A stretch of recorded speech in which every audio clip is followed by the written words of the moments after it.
கொடைக்கானல் டே 2ல் நாங்கள் என்னென்னலாம் பார்த்தோன்றத இந்த விலாகில் வரப்போகுது. மார்னிங்கே பார்த்தீங்கன்னா நாங்கள் கொக்கர் வாக்ஸ் போயிட்டோம். அங்கே பார்த்தீங்கன்னா ஒரு 1 கிலோமீட்டருக்கு வே மாதிரி போட்டு வச்சுருப்பாங்க. மவுண்டெயினோட வியூஸை வந்து இந்த வழியாக நம்ம பார்த்து ரசித்து நடந்து வந்துகிட்டே இருக்கலாம். செம்ம அழகாக இருக்கும். வியூ வந்து இதே மாதிரி தான் இருக்கும். நீங்கள் காலைல மார்னிங்கே வந்துட்டிங்கன்னா இதே மாதிரி தான் இருக்கும். அதுக்கப்புறமா கிளம்புனீங்கன்னா கொஞ்சம் சன்னியாக இருக்கும். அதுதான் டிஃப்ரென்ஸ். மார்னிங்கே வந்துட்டிங்கன்னா கூட்டமும் கொஞ்சம் கம்மியாக இருக்கும். நீங்களும் மார்னிங்கே போய் பாருங்கள். நெக்ஸ்ட்டு பார்த்தீங்கன்னா நாங்கள் குணா கேவ் தான் போயிருந்தோம். குணா கேவில் பயங்கர கூட்டம். அந்த படம் ரிலீஸ் ஆன அப்புறமா எல்லா மக்களுமே இந்த இடத்துக்கு விசிட் பண்ணுறதுல அவ்வளோ ஆர்வம் காட்டுறாங்க. பயங்கர கூட்டம் தான் சொல்லணும். அடுத்து பார்த்தீங்கன்னா நாங்கள் ஃபைன் ஃபாரஸ்ட் போயிருந்தோம். எல்லாமே பக்கத்தில் இருக்கும். க்ராக் வாக்ஸ் மட்டும் கொஞ்சம் வேறு இடத்துல இருக்கும்.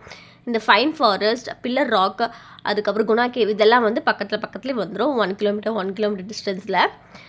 நாங்கள் பார்த்த 3மே வந்து பார்த்திங்கன்னா செம்ம சூப்பராக இருந்துச்சு இந்த டே. இந்த நைட்டும் நாங்கள் கொடைக்கானலில் ஸ்டே பண்ணிவிட்டு டுமாரோ மார்னிங் நாங்கள் சென்னைக்கு கிளம்பிட்டோம். நெக்ஸ்ட் வீடியோவில் பார்க்கலாம். Bye guys.